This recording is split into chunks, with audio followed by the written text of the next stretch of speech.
ఇరుగు దిష్టి, పొరుగు దిష్టి, ఇంట్లోళ్ళ దిష్టి, బయటోళ్ళ దిష్టి, అయ్యయ్యో ముఖ్యంగా మర్చిపోయినా పంకపాటోళ్ళ దిష్టి, షై గుర్తోళ్ళ దిష్టి, అందరి దిష్టి, వాళ్ళ దిష్టి, ఇలా దిష్టి, అందరి దిష్టి ఆ దిష్టితోనే పోవాలి. అమ్మ మా బంగారు బాబుకు ఎవ్వల దిష్టి తలగద్దు. ఏందో లగ్గట్లా చూస్తుర్రు. ఈ ముచ్చటింటే మీరు కూడా చెప్తారు, సారు ఇంటి పోయిన తర్వాత జర దిష్టి తీసుకోండి అని. ఎట్లున్నాడు చంద్రాల్ సారు అన్నదాతేశంలా నెత్తి మీద రుమాలు, ఆ పంచ అచ్చంగా రైతు లెక్కన ఉన్నాడు.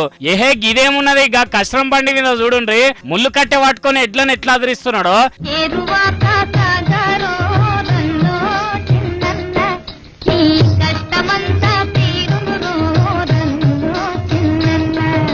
ఇక అటెంక కసరం దిగి ఎడ్లకు దండం పెట్టి నీళ్లకు పువ్వులతో పూజ చేసి ఏరువాక మంచిగా సాగాలని దేవునికి మొక్కిండు.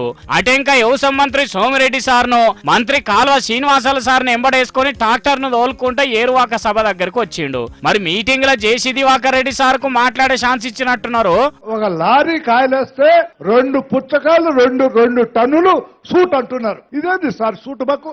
ఓర్ని ఇదే ముచ్చట ఇది వరకు కూడా అడిగిండు జేసీ సారు. అయినా పనులు కాలేదంటే సీఎం సార్ మాట ఉత్తమాటేనా?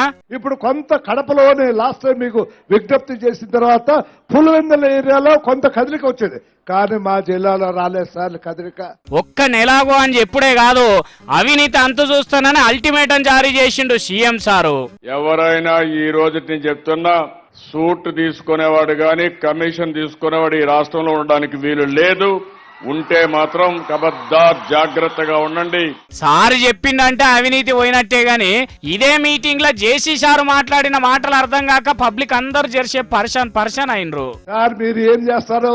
ఏం అమరావతి గిమరావతి మీరు చాలా మాటలు చెప్తారు. మాకు అమరావతి తప్పలేదు, మీరు పోలవరం పూర్తి చేయండి. ఆయన రాజకీయ నాయకుడైనా, ఈయన తక్కువ పోయినాడు కాదు. ఈయన అన్ని బిబిక్లు అన్ని చేస్తాడు. నాకేమి తక్కువ నేను అనుకోను. మీరు ఏదో చెప్తారు ఫ్లో మీద వచ్చేస్తాయి, పోలవరం నుంచి నీళ్ళు వస్తాయి, ఆటి నుంచి. సార్ అన్ని మన చేతిలో ఉన్నాయా? మొన్న మీ మిషన్ గాలిపాయి, అది కొనాలంటే 100 కోట్లు ఆడినాయి సార్ మీ దగ్గర డబ్బులు. మీరు 18కి వస్తాయి 19కి వస్తాయి అనేటువంటి మాట నేను హృదయపూర్వకంగా నమ్మడం లేదు.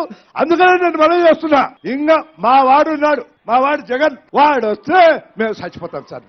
మనిషి అన్న తర్వాత ఎక్కడో చోట లోటుపాట్లుంటాయి, తప్పులుంటాయి. ఈయనలో కూడా ఎక్కడో చోట తప్పులుంటాయి. అల్టిమేట్ గా చంద్రబాబు నాయుడు 19వ సంవత్సరంలో కూడా ముఖ్యమంత్రి అయితే తప్ప నాయుడు అల్లాడి చచ్చిపోతావు. ఆకులు లేకుండా, ఆకులు తినలేకుండా అల్లాడి చచ్చిపోతావు.